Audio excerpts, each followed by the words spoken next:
नमस्कार, आप देख रहे हैं देश न्यूज। मैं हूं आपके साथ सूरज पाठक और मैं हूं आपके साथ राजेश सक्सेना। हमारे खास कार्यक्रम बीच बहस में आप सभी का स्वागत है। बीच बहस में आज हम बात करने वाले हैं पैदाइश की पैरवी। ये पैरवी करने वाले लोग कौन है और क्यों सनातनियों को या हिंदुओं को कहा जा रहा है कि आप ज्यादा बच्चे पैदा करें। कोई कह रहा है कि आप 5 बच्चे पैदा कीजिए, एक परिवार में 5 बच्चे होना चाहिए, और कोई कह रहा है कि 3 से 4, कोई कह रहा है 4 बच्चे, कोई कह रहा है 2 या 3 बच्चे होना चाहिए। सनातनियों को और हिंदुओं को ज्यादा बच्चे पैदा करने की सलाह इस समय क्यों दी जा रही है और कौन है ये लोग जो ये पैरवी कर रहे हैं? बिल्कुल सही कहा सूरज जी। जिस तरह से एक तरफ लंबे समय से जनसंख्या नियंत्रण को लेकर लगातार तमाम सारी कवायदें, तमाम सारी चर्चा है, लेकिन अब जिसका जिक्र आज हम करने वाले हैं, जिस पर आज हम चर्चा करने वाले हैं कि क्यों ये कहा जा रहा है कि सनातनियों को, हिंदुओं को जनसंख्या बढ़ाना चाहिए, ज़्यादा बच्चे पैदा करना चाहिए। क्या जिस तरह का मसला है, जिस तरह का मामला है और जिसको लेकर ये कहा जा रहा है, क्या वो इतना बड़ा मामला है कि सिर्फ जनसंख्या बढ़ाकर ही उस पर पार पाया जा सकता है और कोई उसके लिए उपाय नहीं है? आज इसी पे चर्चा होगी, बातचीत होगी। चर्चा शुरू करें उससे पहले खास जो हमारे मेहमान है, खास जो हमारा पैनल है, उससे आपका तारुफ करा देते हैं, परिचय करा देते हैं, फिर इस चर्चा को हम आगे बढ़ाएंगे। हमारे साथ में है आदित्य नारायण जी, आदित्य उपाध्याय जी, स्वागत करूँ सर आपका। हमारे साथ है राममोहन चौकसे जी, राममोहन चौकसे जी आपका स्वागत है। संदीप पाठक जी हमारे साथ में, संदीप जी आपका स्वागत करता हूँ। जोगेश कुमार सिंह जी है, आपका स्वागत है। और अशोक गौतम जी है, आपका भी स्वागत करता हूँ। तो हमारे राजनीतिक विश्लेषक, वरिष्ठ पत्रकार हमारे साथ में है और थोड़ी देर में हमारे साथ जुड़ेंगे अशोक भटनागर जी, राजनीतिक। सूरज जी, बिल्कुल आपने सही कहा कि ये जो चीजें हैं, तमाम मेहमानों का स्वागत करते हुए मैं चर्चा की शुरुआत करता हूँ। आदित्य नारायण उपाध्याय जी, मैं चर्चा की शुरुआत में आपके पास आना चाहूंगा। बात हो रही है कि विश्व हिंदू परिषद के राष्ट्रीय अध्यक्ष कहते हैं कि हिंदू परिवारों में 2 से 3 बच्चे होना चाहिए। महामंडलेश्वर प्रेमानंद जी कह रहे हैं कि आप 4 बच्चे पैदा करें, 2 अपने पास रखें, आपसे बड़े नहीं होते तो 2 बच्चे हमें दे दीजिए, हम उनको बड़ा कर देंगे। दूसरी तरफ देवकी नंदन ठाकुर कह रहे हैं कि हर परिवार में 5 बच्चे होना चाहिए, क्योंकि उन्होंने जो शंका व्यक्त की है, प्रेमानंद महाराज कह रहे हैं कि यदि हम नहीं संभले तो भारत इंडोनेशिया हो जाएगा। दूसरी तरफ देवकी नंदन जी कह रहे हैं कि वो दिन दूर नहीं जब हम अल्पसंख्यक हो जाएंगे। क्यों कही जा रही? हालांकि जैसा कि आलोक कुमार जी ने बात कही, जो विश्व हिंदू परिषद के राष्ट्रीय अध्यक्ष, उन्होंने कहा है कि जनसंख्या बच्चों के पैदा होने से नहीं बढ़ रही है, जनसंख्या बढ़ रही है घुसपैठ के माध्यम से। घुसपैठ हो रही है तो जनसंख्या बढ़ रही है। 2 बातें यहाँ सामने आई है, बच्चे पैदा करने की और जनसंख्या को लेकर के जो स्पष्टीकरण उन्होंने दिया, इस पर मैं आपकी टिप्पणी चाहता हूँ दोनों विषयों पर। मैं इसमें 2 तरह से बात को समझता हूँ कि एक तो ये है कि हमारे देश के जो कुल संसाधन हैं, उन संसाधनों का उपयोग जो लोग करेंगे, उन लोगों में समान वितरण कैसे हो। समान वितरण तब होगा यदि समान आबादी सभी मूल धर्मावलंबियों की हो, अन्य धर्मावलंबियों की हो। यदि समान आबादी समान गति से स्थिरतापूर्ण रहेगी तो निश्चित तौर पर सबको बराबर बराबर भाग मिलेगा। हम ये देखते हैं कि सरकारी ज़मीनों को कब्जा करके मकान बनाना या उस पर कोई व्यावसायिक उपयोग करना, ये सब एक विशेष धर्मावलंबियों द्वारा सबसे ज़्यादा किया गया है। ये बिल्कुल तथ्य विचारणीय है। और दूसरी चीज़ ये भी है, दूसरी तरफ जो है निश्चित तौर पर ये बात है कि जनसंख्या नियंत्रित रहे, इस बात के लिए इस बात का जोर देना चाहिए। इसलिए इन लोगों की बातों से जिनके नाम आपने लिए, मैं पूरी तरह से असहमत हूँ। जनसंख्या में एक स्थिरता होना बहुत आवश्यक है और बड़े प्रयास से कम 40 साल की मेहनत से भारत ने जनसंख्या पे कहीं ना कहीं हिंदू जनसंख्या पे तो नियंत्रण किया है। और इसलिए ये निश्चित तौर पे सही है कि यदि हिंदू जनसंख्या पे नियंत्रण होता है, हिंदू लोग लिटरेट होते हैं और स्वयं अपनी जनसंख्या नियंत्रित करते हैं, तो अन्य वर्गों को भी नियंत्रित करना चाहिए। और इसके लिए कुछ ना कुछ हार्ड एंड फास्ट जो है रूल रेगुलेशंस होना चाहिए, या तो शासकीय सुविधाएं जो हैं वो प्रतिबंधित कर देना चाहिए। जिन लोगों की जनसंख्या ज़्यादा बढ़ रही है, 2 से ज़्यादा बच्चे हो रहे हैं, इस तरीके का कुछ ना कुछ कारगर उपाय अपनाने की ज़रूरत है। लेकिन ये बिल्कुल सही है कि किसी भी व्यक्ति का धर्म को लेकर के भेदभाव करना या धर्म को लेकर के टिप्पणी करना अच्छा तो नहीं है, लेकिन यदि वही मूल विषय बन जाए, वही कारण बन जाए असमानता का, तो निश्चित तौर पर जिक्र होगा। बिल्कुल सही आपने कहा कि जिक्र होगा और जब बात निकली है तो दूर तक जाएगी, क्योंकि ये बात यहाँ असमानता की हो रही है, धर्म की हो रही है, संप्रदाय विशेष की हो रही है, वर्ग विशेष के लिए हो रही है। लेकिन राजेश जी, सबसे बड़ी बात यहाँ आ रही है, जैसा कि उपाध्याय जी ने जो बात कही कि चाहे वो महामंडलेश्वर प्रेमानंद जी हो देवकी नंदन हो, या फिर पंडित प्रदीप मिश्रा ने भी ये बात कही थी कि ज्यादा बच्चे होना चाहिए सनातनियों के, और उपाध्याय जी ने कहा कि वो उन लोगों की बातों से सहमत नहीं। जी बिल्कुल सूर्य जी, सही कह रहे हैं आप कि जब बात निकली है तो दूर तक जाएगी। और चूंकि जो कहा जा रहा है एक वर्ग विशेष के लिए, जिस तरह से कहा जा रहा है कि पहले कैसे 2 करोड़ थे, फिर 9 करोड़ हुए, फिर अब 38 करोड़ के आसपास है या फिर उससे भी ज्यादा है। ये भी कहा जा रहा है कि जिस तरह से जो घुसपैठिए हैं वो अलग अलग राज्यों में जिस तरह से प्रवेश कर रहे हैं, साथ ही जिस तरह से धर्मांतरण का मामला, ये तमाम सारी चीजें हैं। और इसी के पीछे ये कहा जा रहा है कि हिंदुओं को ज्यादा बच्चे पैदा करना चाहिए। इसी सवाल को मैं आगे बढ़ाता हूँ, जोगेश कुमार सिंह जी के पास में आता हूँ। क्या सर यही उपाय है जिस तरह से जो चीजें हो रही हैं उसको रोकने के लिए कि जो हिंदू है, जो सनातनी है, वो ज्यादा बच्चे पैदा करें, या फिर इसको लेकर और कोई एक मैकेनिज्म बनना चाहिए? देखिए, आज जो देश न्यूज पे ये टॉपिक रखा गया है, ये बहुत अच्छा और सामरिक वर्तमान परिप्रेक्ष्य में बहुत सही टॉपिक को उठाया गया है। जहाँ तक धर्मावलंबियों का या धर्माचार्यों का सवाल है कि वो क्यों ऐसा कह रहे हैं, ये तो धर्माचार्य ही बता सकते हैं बेहतर तरीके से, लेकिन उसके पीछे सार है। ऐसा नहीं है कि वो निराधार बातें कह रहे हैं, कुछ फैक्ट भी हैं। और यदि मनुष्य होने के नाते ही नहीं, एक जीव, जो जीव जंतु को ही ले लें, चींटी से लेकर हाथी तक, सभी अपना जनरेशन को आगे बढ़ाते हैं। और जब मानव जातियों, धर्मों में विभक्त हो जाता है तो वो सभी धर्मावलंबी चाहते हैं कि उनके अनुयायी, उनके पूजा पाठ करने वाले बढ़ें, और ये इस देश में कभी मनाही नहीं रही।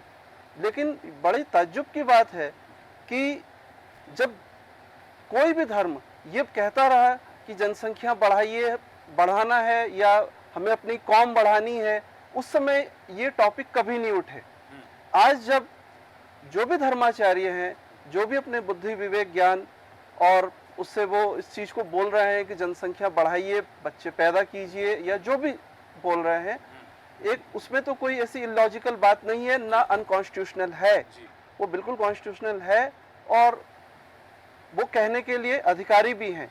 जोगेश कुमार जी, आपने कहा कि ये जो बात है अनकॉन्स्टिट्यूशनल नहीं है या संवैधानिक नहीं है, लेकिन यहाँ एक बात आ जाती है, अभी पिछले दिनों हमने देखा कि जिनके 3 बच्चे हैं वो पंचायत का चुनाव नहीं लड़ सकते हैं, जिनके 3 बच्चे हैं वो सरकारी सेवा में उनको उतनी चीजें नहीं मिल सकती हैं, आरक्षण का लाभ नहीं मिल सकता है, तो फिर ये संवैधानिक में भेद कैसे आ गया?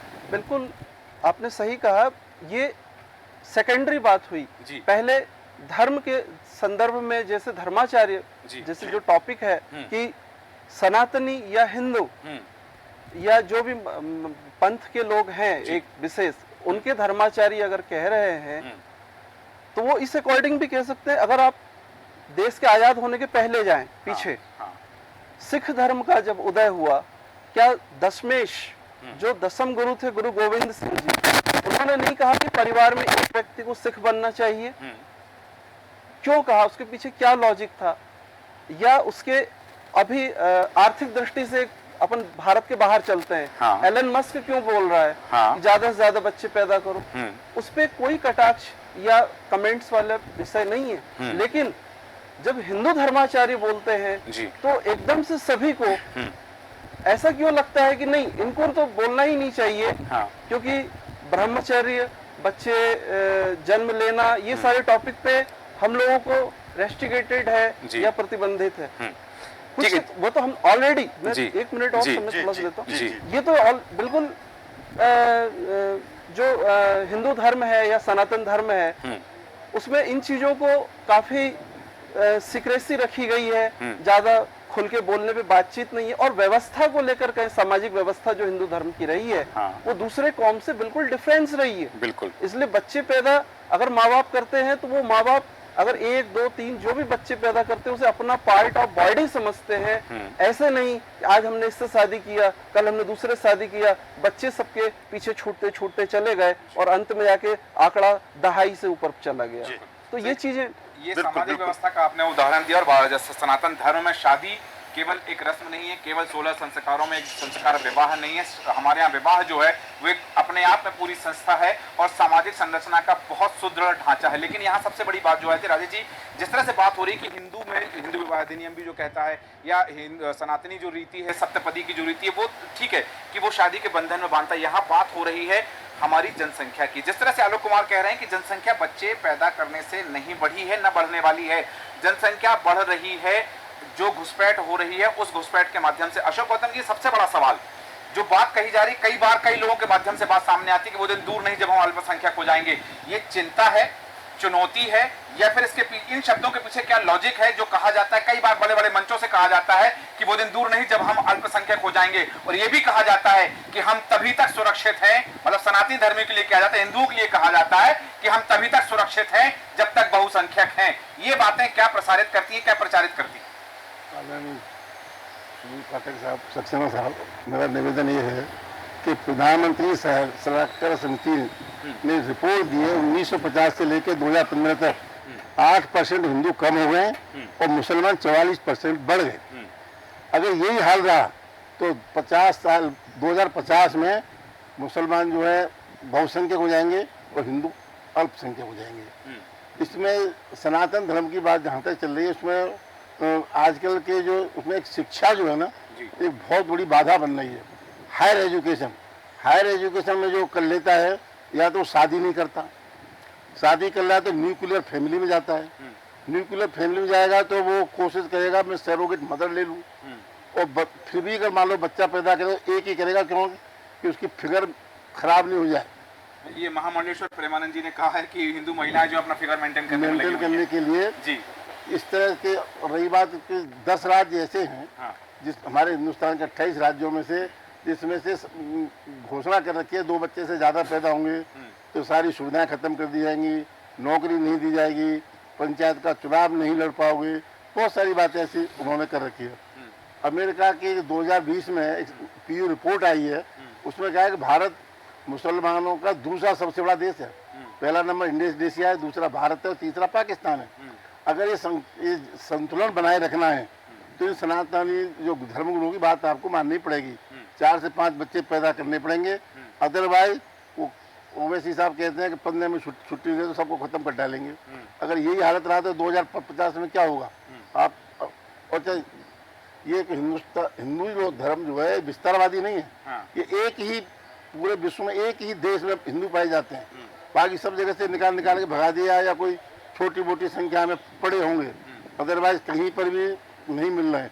बाकी मुसलमान तो विस्तारवादी। कुमार की ये चिंता, जैसे मैंने कहा कि एक बात आपने इंडोनेशिया का जिक्र किया कि प्रेमानंद महाराज जो है वो कह रहे हैं कि कहीं भारत इंडोनेशिया न बन जाए, हम अल्पसंख्यक न हो जाएं, हम तब तक सुरक्षित हैं जब तक बहुसंख्यक हैं। आलोक कुमार जो कह रहे हैं कि उत्तर प्रदेश आधा रह गया, पश्चिम बंगाल में हिंदू अल्पसंख्यक दर्जे पे आने वाले हैं, तो ये जो चिंताएं हैं केरल में भी, जी हाँ, केरल में भी वही चीज, ये कई राज्यों का उन्होंने उदाहरण दिया है, 4-5 राज्यों का उदाहरण दे रहे हैं आलोक कुमार। तो ये वास्तव में चिंताएं हैं या केवल सनातन धर्म को बढ़ाने की प्रतिक्रिया है? नहीं, चिंता है सब। अगर ये हालत नहीं रही तो 2050 में हिंदू अल्पसंख्यक हो जाएगा। ठीक है राजेश जी, जैसा कि कहा कि 2050 में हिंदू अल्पसंख्यक हो जाएगा और भारत पर वो बहुसंख्यक हो जाएंगे जो वर्तमान में अल्पसंख्यक हो। जो बात कही जा रही है कि हम तब तक सुरक्षित हैं जब तक हम बहुसंख्यक हैं, तो वो डर अभी से सताने लगा। हाँ बिल्कुल सूरज जी, चिंता इसी बात को लेकर है, या फिर जिस तरह भी कहा हो, चाहे वो महामंडलेश्वर हो या फिर जो कथावाचक हो या फिर विश्व हिंदू परिषद के जो राष्ट्रीय अध्यक्ष हैं उन्होंने कहा हो, मुझे लगता है कि इसके पीछे चिंता और चिंतन इसी बात को लेकर है। क्योंकि पहले एक नारा था हम दो हमारे दो, ये भी कहा गया कि बढ़ती हुई जो जनसंख्या है कहीं ना कहीं तमाम सारी ऐसी चीजें हैं जो उससे प्रभावित होंगी, चाहे हम खाद्यान्न की हम बात कर ले, चाहे हम रोजगार की बात कर ले, या बढ़ती हुई जनसंख्या के बीच में बढ़ता हुआ सकड़ता हुआ जो जमीन है उसकी बात करें। लेकिन जो बात आप कर रहे हैं कि कहीं ना कहीं आने वाला जो समय है 2050 तक की जिस तरह से बात हो रही है कि हम कहीं ना कहीं बहुसंख्यक में जब अल्पसंख्यक हो जाएंगे तो फिर किस तरह से भारत की एक परिकल्पना हो सकती है, फिर किस तरह से एक हिंदू राष्ट्र की परिकल्पना हो सकती है, तमाम सारी चीजें हैं। और शायद लगता है कि इसी के पीछे ये चिंता की जा रही है। सीधे संदीप पाठक जी के पास में आता हूँ। संदीप पाठक जी, अब जो समय है ये समय इस बात का नहीं है कि जनसंख्या को नियंत्रित किया जाए, जनसंख्या हम दो हमारे दो की उस फार्मूले पे रहा जाए। अब चिंता इस बात को लेकर है कि किस तरह से हम लोग बहुसंख्यक से अल्पसंख्यक की तरफ बढ़ रहे हैं और जो अल्पसंख्यक थे वो बहुसंख्यक की तरफ बढ़ रहे हैं। क्या ये चिंता है, इसीलिए इस तरह की चीजें कही जा रही हैं, चिंतन किया जा रहा है इसको लेकर? देखिए बिल्कुल ठीक कहा आपने। असली में इसके मूल में जाना होगा। जब बात सनातनियों की से आई शुरू हुई कि उन्होंने आग्रह किया है कि बच्चे ज़्यादा होने चाहिए। प्रश्न ये है कि सनातनी का जो सोच है और मूल अवधारणा है जो वैदिक कालों से चली आ रही है, यदि हम उस पर विचार करें तो पहले 12-12 बच्चे हुए हैं और पहले हिंदू धर्म कहीं से भी कमज़ोर नहीं था और किसी भी तरीके से उसको किसी पोषण की ज़रूरत नहीं थी, किसी समर्थन की, सरकार की मदद की ज़रूरत नहीं होती थी। ये परिस्थितियाँ इसलिए बनी कि हम लोगों ने लकीर मिटाना नहीं सीखा है। इसलिए सनातनियों जो हमारे धर्म के लोग हैं उन्होंने कहा कि भाई अपनी लकीर बढ़ाओ। लकीर बढ़ाने का आशय ये है कि आप देखिए 1960 या जब से भी जनगणना का आप उदाहरण लेते हैं तो डिफरेंसेस तो आए हैं। अल्पसंख्यक हिंदू बिल्कुल नहीं हो रहा है, लेकिन इसका ये मतलब नहीं है, लेकिन जिस कंपेटेबिलिटी से मतलब अदर कास्टेस जो बढ़ रही हैं, ये चीज़ हमारे खासतौर पर मुस्लिम और क्रिश्चियन पर मैं खुल के इसलिए कहना चाहूँगा कि ये जैन सिखों पर क्यों नहीं आती बात। अल्पसंख्यक तो वो भी हैं, लेकिन सवाल ये है कि उनकी अवधारणा क्या है, उनका दर्शन क्या है, उनका मूल क्या है, उस बात पे जाना पड़ेगा। हमारे साथ दिक्कत यह है कि हमने अपनी आंख इसलिए फोड़ ली है कि दूसरे को अपशगुन हो। इस स्थिति के अगर हम चलना चाहेंगे तो हमारे लिए निश्चित रूप से ये बहुत घातक है। और यहाँ जहाँ तक बात है अर्थव्यवस्था की, मुद्दे की बात इसमें यहाँ पे ये है कि जब तक हिंदू या सनातन धर्म के लोग अपने उस दिशा में अपने परिवारों को न्यूक्लियर फैमिली से ज्वाइंट फैमिली की तरफ नहीं आए, जब तक वो अपने आप को संगठित ना करें, तब तक ये चीज एक शिगुफा रहेगा और एक पॉलिटिकल स्टैंड रहेगा। जी, आपने वैदिक काल की बात कही तो हमने त्रेता में सुना है कि एकलक पूज सवा लख नाती रावण के वंश का उल्लेख हमने सुना है और द्वापर में हमने 100 कौरवों का जिक्र सुना है। वर्तमान में तो संभव नहीं है वो। नहीं संभव नहीं, वो पौराणिक चीजें, लेकिन दृष्टांत हमारे लिए मायने रखते हैं। हाँ। हम उसको उस प्रपोर्शन को तो देख सकते हैं। हमें 100 नहीं है तो हम उसको 2, 4, 5 कहीं किसी स्थिति पे। प्रश्न ये कोई कानूनी बात नहीं है। ये इसको क्या है कि कानून का ढांचा, हर चीज यहाँ पे जब भी कोई चीज का कानून बनता है तो आदमी मान लेता है कि तो जिम्मेदारी सरकार की हो गई है क्योंकि कानून बन गया है। हाँ। प्रश्न ये है कि बच्चे पैदा करने में कानून का कोई योगदान नहीं है, बच्चों को नियंत्रित करने में कानून का कोई योगदान नहीं है, समाज की संरचना का योगदान है। बिल्कुल, आपने सही कहा कि ये सामाजिक संरचना की बात और सामाजिक संरचना की बात। हालांकि चाइना ने एक पद्धति को लागू किया कि एक ही संतान होना चाहिए और चाइना की पद्धति भारत में कैसे लागू हो सकती है, क्योंकि जहां हम न्यूक्लियर फैमिली की तरफ जाते हैं या एक संतान की तरफ जाते हैं तो बहुत सारी चीजों का ह्रास होते हुए भी हम देखते हैं। उस विषय पर हम बाद में आएंगे, लेकिन यहाँ राममोहन चौकसी जी मैं आपसे जानना चाहता हूँ। देवकीनंदन ठाकुर कह रहे हैं कि एक कानून बनना चाहिए सबके लिए, एक जनसंख्या नीति होना चाहिए। वो यदि भारत में रहते हैं, जब भारत में रहने वाले लोगों को चाहे वो किसी भी धर्म के हों, किसी भी संप्रदाय के हों, उनको एक समान मौलिक अधिकार करता है, एक समान जीवन शैली प्रदान करता है, तो ये संतान उत्पत्ति का या वंश वृद्धि का कानून भी एक समान होना चाहिए सभी के लिए। क्या ये जरूरी है? इस समय चर्चा का विषय होना चाहिए कि पूरे देश में हर संप्रदाय के लिए, हर वर्ग के व्यक्ति के लिए जनसंख्या की नीति है एक समान होना चाहिए। देखिए सूरज जी, आपने जो बात कही मैं उसकी आपकी बात से सहमत हूँ और मेरा कहना यह है कि यदि हिंदू या सनातन के हमारे धर्माचारी यदि कुछ बात बोलते हैं तो उसको उस दूसरे परिप्रेक्ष्य में क्यों लिया जाता है। और यदि इसके दूसरे यदि इतर उदाहरण आप ले लें, जैसे मैं आपको बताऊं कि पश्चिम बंगाल के एक मंत्री जी ने अभी उनका आपका वो चैनल पे चल रहा है, वो न्यूज़ चल रही है, उन्होंने तो खुल के बोला है कि यदि जो इस्लाम में नहीं है वो इस्लाम के खिलाफ मतलब है तो मतलब उसको फिर ख़त्म कर दो, मतलब कोई इससे अलावा कोई धर्म ही नहीं है। सवाल ये है कि हमारे धर्माचार्य जो है कोई ऐसे अनपढ़ व्यक्ति तो है नहीं, उन्होंने वेदों का अध्ययन किया है, उन्होंने बाकायदा किसी चीज़ की शिक्षा ग्रहण की है, वो हमारे धर्माचार्य हमारे गुरु हैं। तो यदि हमारे गुरु हैं तो वो कुछ सोच समझ के बोला होगा। हम उस पर टिप्पणी नहीं करना चाहते, हम दूसरी चीज़ पे आ जाते हैं। हमारी सामाजिक समरसता है, उस समरसता पे हम बात क्यों नहीं करते। भाई सवाल ये है कि जैसा कि हमारे संदीप पाठक ने कहा, मैं भी इस बात के समर्थक हूँ कि हमारे यहाँ जो संयुक्त परिवार की जो परंपरा है जो ख़त्म हो गई है उसको हम कैसे आगे बढ़ाएंगे। चलिए आप जनसंख्या की बात छोड़ दीजिए, यदि घर में एक बच्चा है, यदि घर में 4 बच्चे भी होते हैं उसमें बुराई क्या है। मतलब आज की तारीख में एक ऐसी फैमिली जिसमें दोनों पति पत्नी यदि कहीं नौकरी करते हैं, प्राइवेट नौकरी करते हैं, सरकारी नौकरी करते हैं, एक अदद बच्चा उनके घर में दिए है तो उसके दुष्परिणाम समाज में हमारे सामने आ रहे हैं। वो बच्चा दिन भर कहीं ना कहीं मोबाइल पे अपने किसी चैट पे लगा रहता है या कोई ऐसी चीज़ देखता है। अभी परसों का बहुत विभत्स उदाहरण सामने आया है।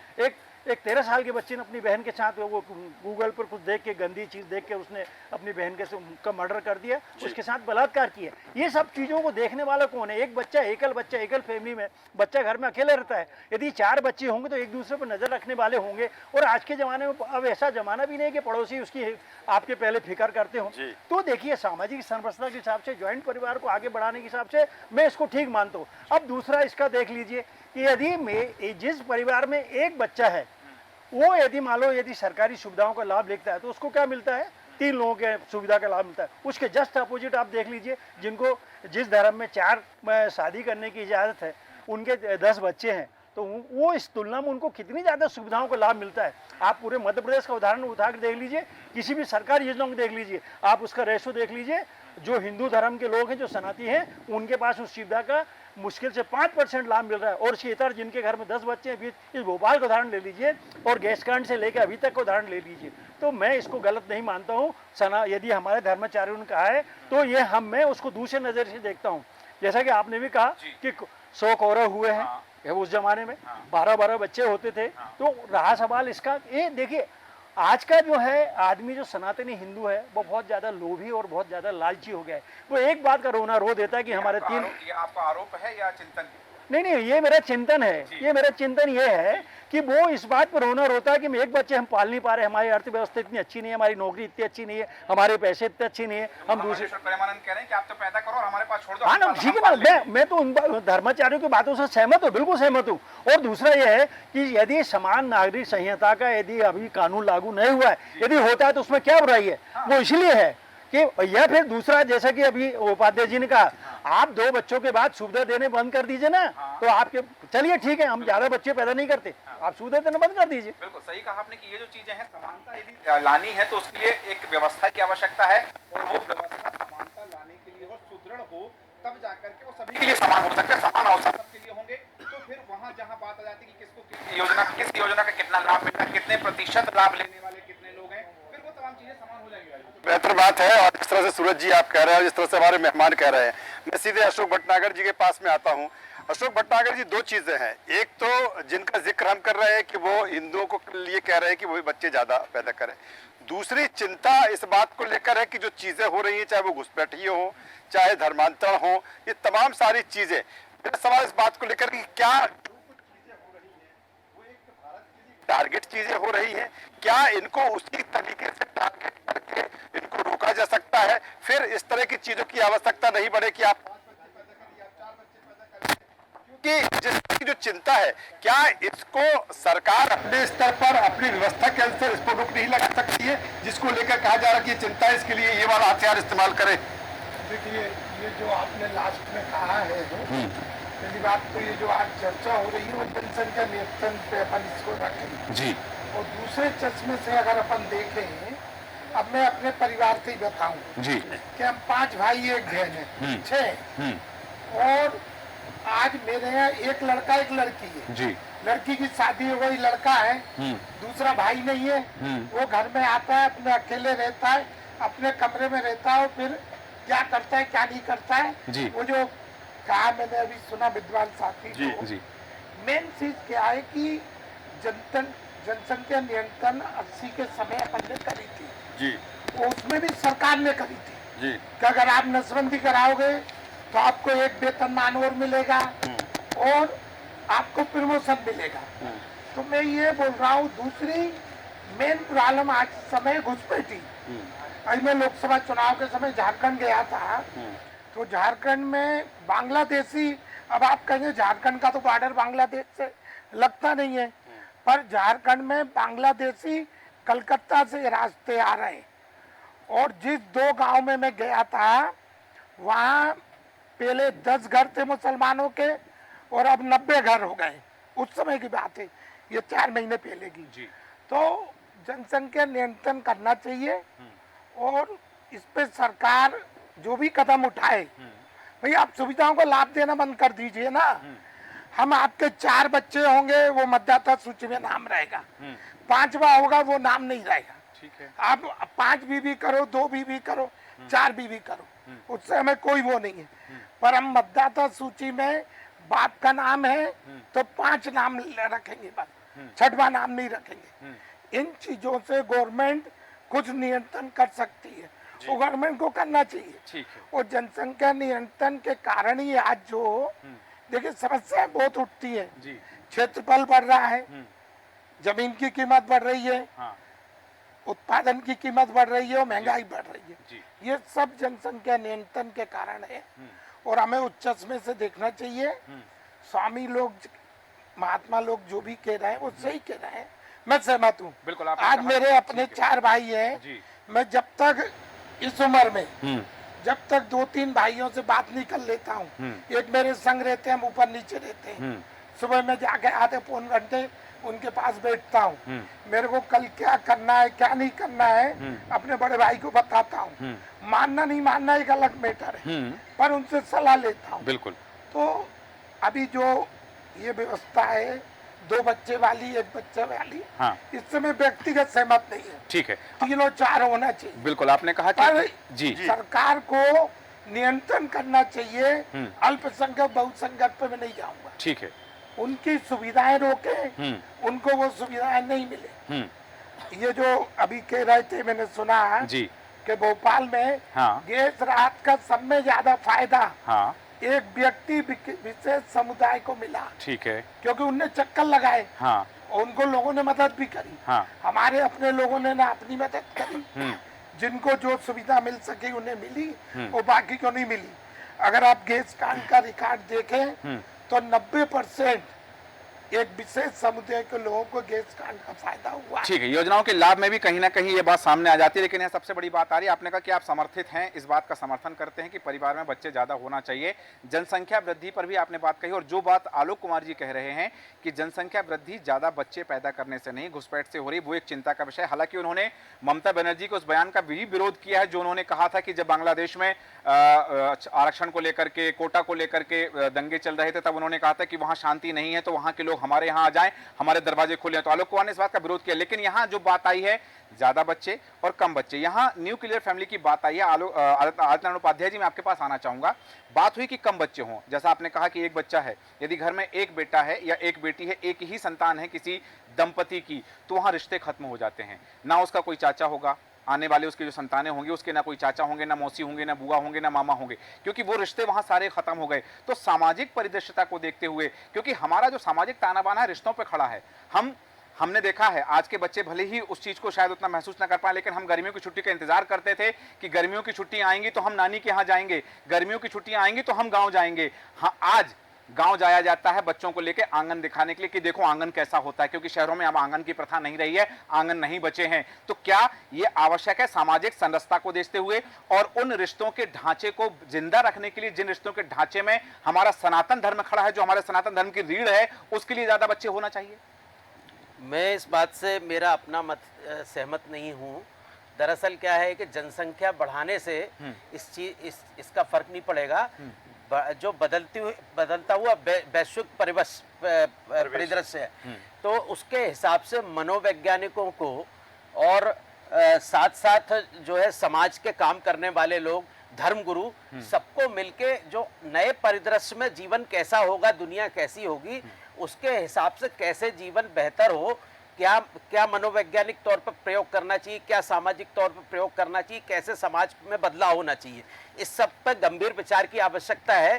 3 पत्ती वाले पौधे की 3 पत्ती शिवलिंग पर चढ़ाने से पास होने की सलाह देने वाले धर्मगुरुओं पे मैं इस मामले में विश्वास नहीं करता हूं। मैं बिल्कुल साफ कहता हूं, ये पूरी आज की जो बहस जिस बात पर आधारित है, हाँ। ये सांख्यिकी के आधार पर है। उन लोगों ने भी सांख्यिकी के जो रिजल्ट निकले हैं उनके आधार पर बोला है। हाँ। तो सांख्यिकी के जो बड़े बड़े विद्वान हैं, जो अर्थशास्त्र के विद्वान है, क्योंकि ये सारा अर्थ के दोहन से के पीछे है। दुनिया में सारी बहस, सारी चर्चा, सारी राजनीति और सारे धर्म कुल मिला के इसके पीछे कहीं ना कहीं अर्थनीति जुड़ी हुई है, अर्थ जुड़ा हुआ है। तो अर्थशास्त्रियों को, समाज वैज्ञानिकों को, सांख्यिकी विदों को और समाज के काम करने वाले विचारकों को इनको बैठ करके तय करना चाहिए, इनको बैठ करके नीति बनाना चाहिए। निश्चित तौर पे ये बात सही है कि भारत में धार्मिक आधार पे देखा जाए तो असमानता बहुत ज्यादा तेजी से बढ़ रही है, डेमोग्राफिक चेंज तेजी से हो रहा है, हिंदू लगभग 6 से 7% हिंदुओं की आबादी घटी है और मुस्लिम जितने थे उनके हिसाब से वो 43% बढ़ गए। तो इसका बहुत ज्यादा फर्क निश्चित तौर पर समाज पर पड़ रहा है और विपरीत फर्क पड़ रहा है। इसलिए इस पर विचार तो होना चाहिए। विचार किसको होना चाहिए, ये हम लोगों को हम लोग इस मुद्दे पर चर्चा कर रहे हैं और निश्चित तौर पर कोई समझदार व्यक्ति जैसे कि हम सब लोग मिलकर चर्चा कर रहे हैं, उनको इसके मूलभूत आधार पर चर्चा करना, गंभीर चर्चा करना बहुत जरूरी है। केवल ये राजनीतिक परिदृश्य क्या है या धर्म गुरुओं की कितनी आज चल रही है या कितनी मानी जा रही है या उनके द्वारा मुद्दा बनाने से मुद्दा बन जाता है। भाई ये सर्वे आया है, उसके बाद उस पर कोई चर्चा नहीं हुई, लेकिन धर्म गुरुओं ने कह दिया तो चर्चा हो गई। सर्वे आने के बाद समझदार लोगों को चर्चा करना चाहिए थी और चूंकि उनने नहीं की इसलिए धर्म गुरुओं ने की। तो इस मामले में मैं चाहूंगा कि धर्म गुरुओं को श्रेय जाता है कि इसको चर्चा का विषय बना दिया गया। ठीक है, ये बात चर्चा का विषय बन गया। हालांकि जिन धर्मगुरुओं की हम बात कर रहे हैं, चाहे देवकीनंदन ठाकुर की बात करें, पंडित प्रदीप मिश्रा की बात करें या फिर महामंडलेश्वर प्रेमानंद की बात करें, उन्होंने अपने अपने बयान अपनी अपनी कथाओं में दे दिए और मीडिया से चर्चा में दे दिए। लेकिन आज चर्चा इसलिए है क्योंकि विश्व हिंदू परिषद के राष्ट्रीय अध्यक्ष आलोक कुमार का जो बयान सामने आया है, उन्होंने आज, मैं बताना चाहूंगा कि विश्व हिंदू परिषद के 60 वर्ष पूरे हो गए हैं और 60 वर्ष पूरे हो जाने पर उन्होंने जो बैठक रखी और बैठक के बाद इस तरह की चर्चा सामने आई, तब यहां चर्चा लाजमी हो गई है कि जब उन्होंने कहा है कि हिंदुओं को, सनातनियों को 2 से 3 बच्चे पैदा करने चाहिए, उनके परिवार में 2 से 3 बच्चे होना चाहिए। बिल्कुल सूरज जी, जिस तरह का ये मामला है, जिस तरह का ये पूरा मसला है, उसमें चिंता भी होना चाहिए और चिंतन भी होना चाहिए। जब मुझे लगता है कि जिस तरह से उपाध्याय जी भी कह रहे थे, जब चर्चा हुई है तो कहीं ना कहीं इसकी विस्तृत चर्चा होना चाहिए। ना केवल जिस तरह से वो धर्मगुरु कह रहे हैं, महामंडलेश्वर कह रहे हैं कि बच्चे ज्यादा पैदा करना चाहिए, बल्कि चर्चा इस बात को लेकर होना चाहिए कि कैसे समान अधिकार लोगों को मिले। सिर्फ एक धर्म को क्यों ये चीजें हो कि आप 2 से ज्यादा बच्चे होंगे तो आपको सरकारी नौकरी नहीं मिलेगी, ज्यादा बच्चे होंगे तो आप किसी को चुनाव में नहीं लड़ जाए। क्या देश में इस तरह की चीजें अब नहीं हो सकती? मैं सीधे योगेश कुमार सिंह जी के पास में आता हूँ। योगेश कुमार सिंह जी, क्या अड़चन कहाँ है? अगर समान अधिकार सबके बीच में लगाए जाए और इन चीजों को, जिस तरह की जो चीजें हो रही हैं, जिसकी चिंता की जा रही है, उसके जरिए इस पर लगाम जलाई जाए, तो आखिर दिक्कत क्या है? कि एक वर्ग के लिए पाबंदी है कि 2 से ज्यादा अब बच्चे होंगे तो आपको सरकारी नौकरी नहीं मिलेगी, आप चुनाव नहीं लड़ पाएंगे। ऐसा क्या अड़चन आप देखते हैं? किस इस वजह से अड़चन है? इसलिए ऐसा नहीं हो रहा है, इसलिए इस तरह की देश में असमानता है। एग्जैक्टली यही चीज मैं कहना चाह रहा हूँ कि रिलीजियस तरीके के पॉइंट ऑफ व्यू से देखें, सनातन धर्म के धर्माचार्यों को या जो महामंडलेश्वर या जो भी हैं, क्योंकि मैं बहुत कम सुनता हूँ इसलिए मुझे इतना नहीं शब्द बता पा रहा हूँ एग्जैक्टली, जो भी हैं धर्मगुरु, हम तो स्वाध्याय पे भी यकीन करने वाले लोग हैं। हमें अगर धर्माचार्य नहीं भी हैं तो हम अपना सेल्फ स्टडी भी कर लेते हैं। लेकिन जो बाकी खुलेआम, अब मैं सैकड़ों उदाहरण एग्जाम्पल दे सकता हूँ, जो खुलेआम ये कहते हैं कि हमें ऐसा देश बनाना है, इस देश को ऐसा ही बना देना है और हमें ज़्यादा से ज़्यादा बच्चे पैदा करने हैं, वो अनकॉन्स्टिट्यूशनल है। कि जो हिंदू धर्माचार्य बोल रहे हैं वो तो सही चीज़ इसलिए बोल रहे हैं क्योंकि पॉलिटिकल साइंस के अकॉर्डिंग देखिए या सोशियोलॉजी के अकॉर्डिंग देख लीजिए, प्रेशर ग्रुप एक शब्द होता है, दबाव समूह। तो ये प्रेशर ग्रुप काम करता है जब एक पर्टिकुलर रिलीजन के ज़्यादा लोग एक जगह हो जाते हैं और किसी भी कारण से यदि दूसरे धर्म के कम हो जाते हैं तो वो उस पर टेक ओवर करने लगते हैं। दूसरा, मैं एक चीज़ कहने में बिल्कुल संकोच नहीं करूँगा कि भारत देश की जो मूल सभ्यता और संस्कृति है, उसमें बाहर की सभ्यता और संस्कृति के लोग यदि उसको किसी भी प्रकार से दबाव बनाते हैं और इतनी दमदारी से, मेरे को कोई आपत्ति नहीं कोई किसी की जिंदाबाद बोले, लेकिन संसद में ये कह देना कि फिलिस्तीन जिंदाबाद, पाकिस्तान जिंदाबाद, तो ये ठीक नहीं है। पता नहीं कैसे संसद में बैठे लोग उसको बर्दाश्त कर लेते हैं जो बाकी लोग हैं। तो कानून बना दिया कि शपथ ग्रहण के दौरान कोई और नारे नहीं लगाए जाएंगे, नियम बना दिया गया संसद में। अब तो ये बिल्कुल सही कह रहे हैं सर, लेकिन कानून बना कर कब तक समझाया जाएगा? इसीलिए धर्माचार्यों को आगे आना पड़ रहा है। इसीलिए मेरे ख्याल से जो भी है, विश्व हिंदू परिषद हो या जो भी सामाजिक संगठन है, उनको ये कहना पड़ रहा है, देखिए बच्चे को जन्म देना नहीं देना ये निहायत ही पर्सनल मामला है। इसमें किसी को ऐसा कहना शोभा नहीं देता। नॉर्मली एक सभ्य समाज में, जी लेकिन कहने की मजबूरी है, इसीलिए कहना पड़ रहा है। आज मैं और आप लोग भी देखते होंगे, सैकड़ों ऐसी प्रॉपर्टीज हैं जिसमें पीपल के पेड़ उग गए हैं, हाँ खराब हो रहे हैं। 4 मकान है, एक बच्चा है और वो भी विदेश चला गया, ये फैक्ट है। और कई परेशान, क्योंकि हमारी जो सभ्यता और संस्कृति है उसमें आप मानव के बच्चे को तो छोड़िए, एक छोटा सा जीव जंतु जो भूखा भी दिख जाएगा, उसको भी हम अपने टिफिन से निकाल कर रोटी खिला देते हैं। इसका फायदा कौन उठा रहा है? सही कहा। इसका फायदा हिंदू नहीं उठाते हैं। ये तो दया धर्म करने वाली कौम है। और बाकी हम नहीं कह रहे कि वो हम उस किसी पे लांछन या आरोप लगा रहे, क्योंकि हम लोग लोक लाज, सामाजिक चीजें कि भाई कितने सारे बच्चे हैं आपके, 4 बच्चे हैं, शर्म नहीं आता, ये है वो है। बाकी लोग नहीं, हमें तो राइट है, हम तो 10 बच्चे को जन्म देंगे और सड़क पे भी छोड़ देंगे। दया धर्म आप करो, निकालो टिफिन से रोटी और दो। सही है। ऐसे भी दो, वैसे भी दो, सरकारी तरीके से भी दो, और आप हर तरीके से दो, बिल्कुल सही देना बात ही है। पड़ेगा। बिल्कुल रणजीत सिंह साहब ने सही बात कही जी, है। जी। मैं आपको बता दूं, जी। देखिए इसके सामाजिक और राजनीतिक कारण 2 हैं।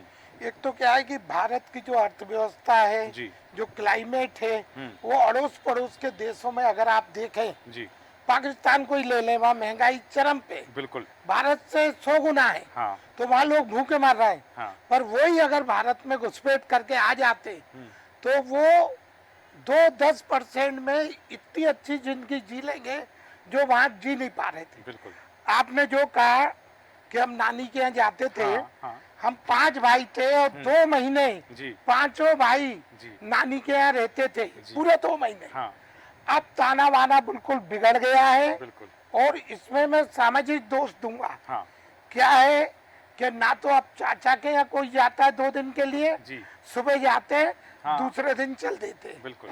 तो ये सब जो कारण है, जी इसको सामाजिक और राजनीतिक दृष्टि से, राजनीतिक प्रशासन की दृष्टि से सरकार को रोकना चाहिए। और घुसपैठी समस्या है।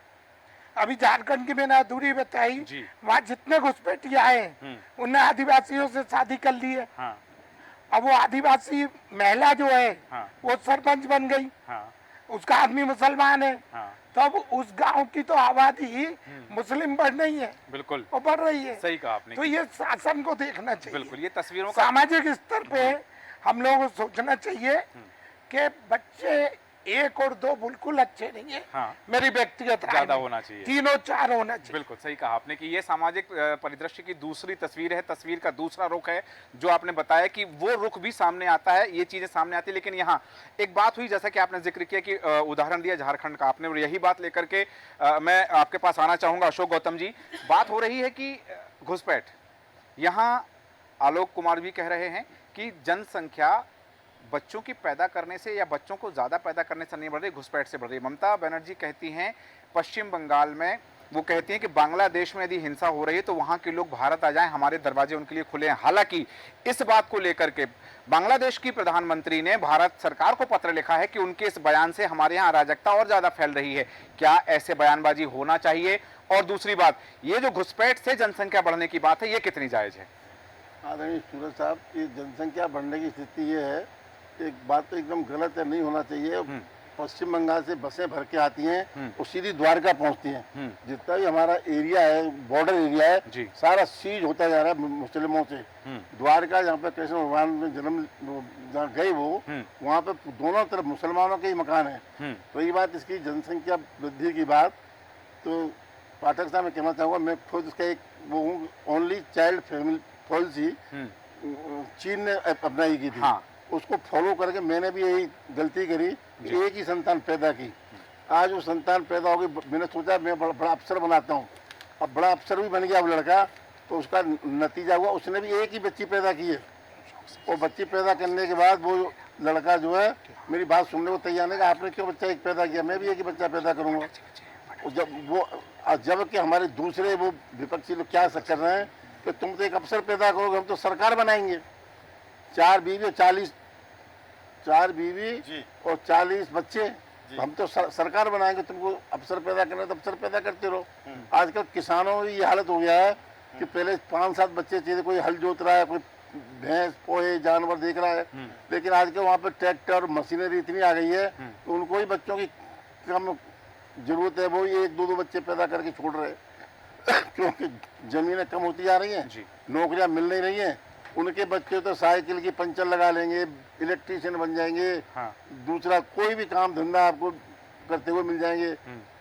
और लेकिन अपने बच्चे जो हैं उनको तो पंखा ऊपर होना चाहिए, सरकारी नौकरी होनी चाहिए तो काम करेंगे, अदरवाइज तो ठीक है। वो बेरोजगार है। पूरी चर्चा में दो बातें सामने, एक तरफ आपने कहा है सुख सुविधाओं की वाली बात कही राजेश जी, जैसा कि अभी गौतम जी ने कहा, उसके पहले चौकसी जी ने जो बात कही थी कि हायर एजुकेशन एकाकी जीवन जीने के लिए मजबूर कर देता है कि उन्हें आराम का जीवन चाहिए है। और जो बात आई है गरीबी वाली बात, क्योंकि कहीं ना कहीं जब देखा, यदि हम आज के 2 दशक पहले देखें भारत देश की अर्थव्यवस्था को, 2 दशक पहले देखें भारत के परिदृश्य को, तो उस समय जो परिदृश्य था कि ज्यादा बच्चे पैदा करके पालना मुश्किल हो रहा है, कम बच्चे पैदा किए जाएं ताकि उनका लालन पालन बेहतर हो सके। नारा भी जैसा आपने उल्लेख भी किया कि बच्चे 2 ही अच्छे, हम 2 हमारे 2, लेकिन यहाँ कहा जाता है सनातन धर्म के लिए, कहा जाता है हिंदुओं के लिए कि हम 2 हमारे 2, लेकिन वहां हम 2 हमारे 12 चल रहा है। तो ये विसंगति कैसे दूर होगी? मुझे लगता है सूरज जी चिंता का विषय यही इसी बात को लेकर है कि जिस अवधारणा की आप बात कर रहे हैं, जो अवधारणा थी कि कहीं ना कहीं जो बढ़ती हुई जनसंख्या थी, तमाम सारी चीजें उससे जो प्रभावित हो रही थी,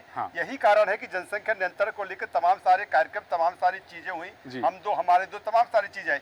लेकिन वर्तमान समय में जिस तरह से जो परिस्थितियां हैं, जिस तरह से जिस बात को चिंता है, मुझे लगता है कि उसी बात के अकॉर्डिंग एक सारे जो चीज़ें हैं धर्मगुरुओं की या महामंडलेश्वर की या फिर विश्व हिंदू परिषद जिस तरह से चिंता कर रहा है, मैं सीधे संदीप पाठक जी के पास में आता हूँ। क्या संदीप पाठक जी इसकी मूल में यही तमाम सारी चीज़ें, चिंता इसी बात को लेकर है कि किस तरह से जो बढ़ती हुई एक वर्ग की जनसंख्या है वो एक बड़ा कारण है, बड़ा एक चिंता का विषय है, इसीलिए इस तरह की चीज़ें हो रही हैं? बिल्कुल, चिंता के साथ अब चिंतन की आवश्यकता इसलिए बढ़ रही है कि यहाँ पे जिस वर्ग की हम बात कर रहे हैं, जिसकी जनसंख्या बढ़ रही है और उसकी जो प्रपोर्शन बढ़ा हुआ है 43-42% जो भी ग्रोथ हुई है, और लेकिन उसके साथ साथ जो इकोनॉमी हमारी बदल रही है हर तरीके से। आप देखिए कि हर अच्छे अवसर, क्योंकि जाहिर सी बात है कि जो अभाव में जीता है वो सशक्त होता है और जो सुविधाओं में होता है वो कमजोर होता है। सबसे बड़ी बात यह है कि हमको हमारे जीवन स्तर को, मैं थोड़ा सा अपोजिट बात कर रहा हूँ, लोग कहते हैं जीवन स्तर को सुधारना पड़ेगा, मैं कह रहा हूँ जीवन स्तर को थोड़ा नीचे लाना पड़ेगा। हमारी जो अपेक्षाएं हैं उसको थोड़ा कम करना होगा।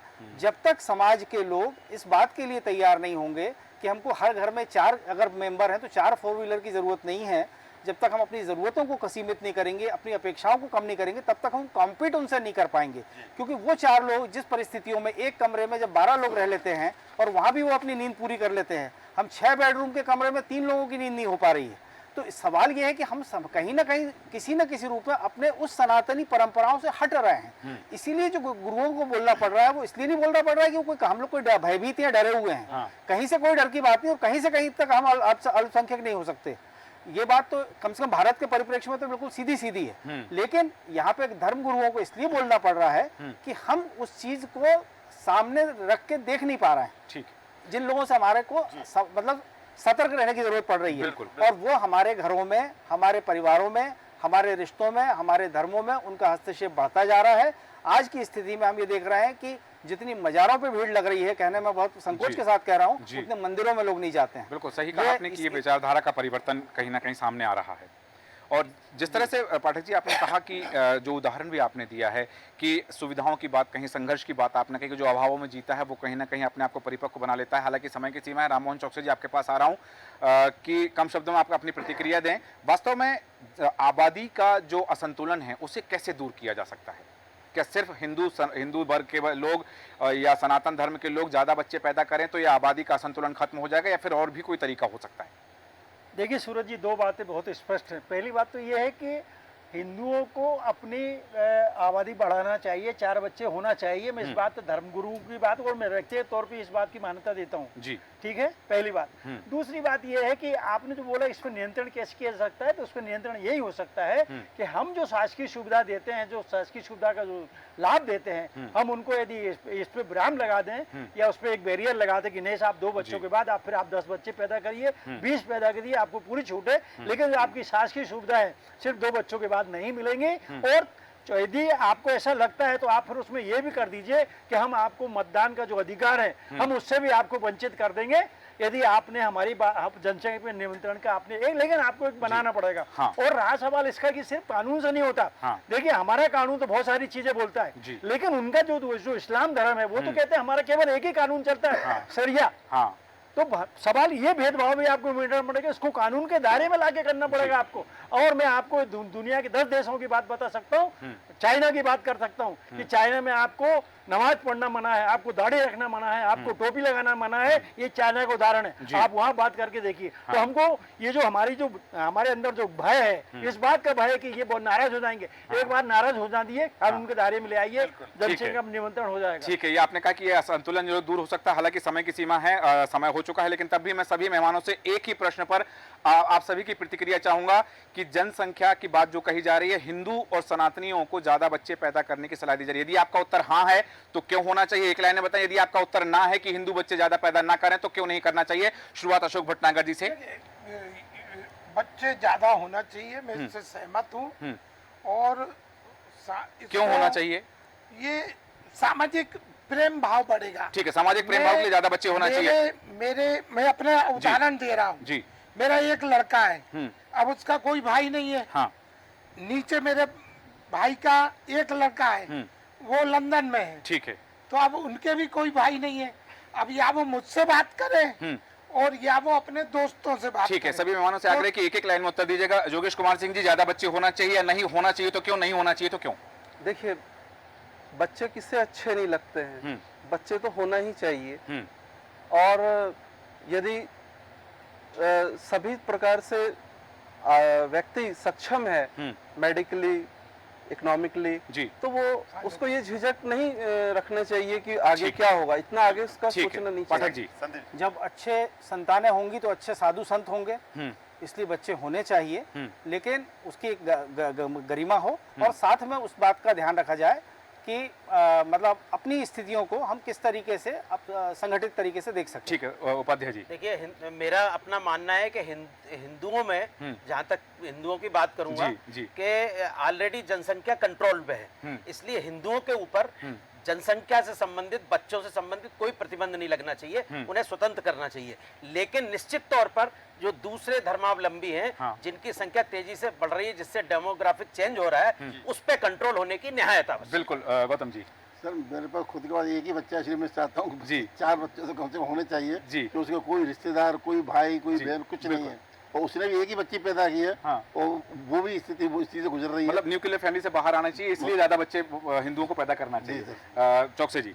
मैं इस बात से सहमत हूँ और का समर्थन करता हूँ कि बच्चे ज़्यादा होना चाहिए, और वो इसलिए होना चाहिए, सामाजिक समरसता के लिए होना चाहिए। ठीक है, तमाम तरह की जो बातें आई हैं, सभी तरह से सहमति आई है कि हाँ, हिंदुओं के ज्यादा बच्चे होना चाहिए, और हिंदुओं के लिए यदि जनसंख्या की बात है तो अंकुश नहीं होना चाहिए, नियम नहीं होना चाहिए, लेकिन जिन पर अंकुश नहीं है उन पर अंकुश होना चाहिए। इस तरह की बातें सामने आई हैं। राजेश जी। बिल्कुल बिल्कुल, जो चर्चा में यही बात आई है कि कहीं ना कहीं एक समानता की जो चीजें हैं वो होना चाहिए, कहीं ना कहीं टारगेटेड चीजें या मानसिकता से वो चीजें नहीं होना चाहिए जिसको लेकर ये चिंता और जाहिर की जा रही है। बिल्कुल सही कहा कि चिंता जाहिर की जा रही है, और चिंता के शब्द ये हो रहे हैं कि वो दिन दूर नहीं जब हम अल्पसंख्यक हो जाएंगे। चिंता के वो शब्द आ रहे हैं कि वो दिन दूर नहीं जब भारत इंडोनेशिया बन जाएगा। चिंता के वो शब्द आ रहे हैं कि यदि हम तब तक सुरक्षित हैं जब तक हम बहुसंख्यक है, जिस दिन हम अल्पसंख्यक हो गए हम उस दिन असुरक्षित हो जाएंगे। ये तमाम तरह की बातें आ रही है। विश्व हिंदू परिषद के राष्ट्रीय अध्यक्ष आलोक कुमार कह रहे हैं कि हिंदुओं के परिवार में, हिंदुओं के घर में ज्यादा बच्चे होना चाहिए, और यही बात को तमाम महामंडलेश्वर और कथावाचक भी कह रहे हैं। आप देखना दिलचस्प है कि ये जो हिंदुओं के ज्यादा बच्चे पैदा करने वाली बात है,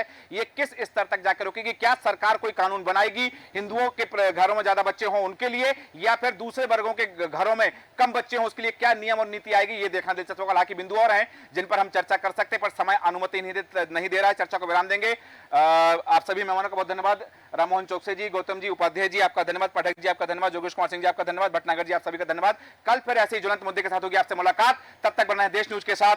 नमस्कार।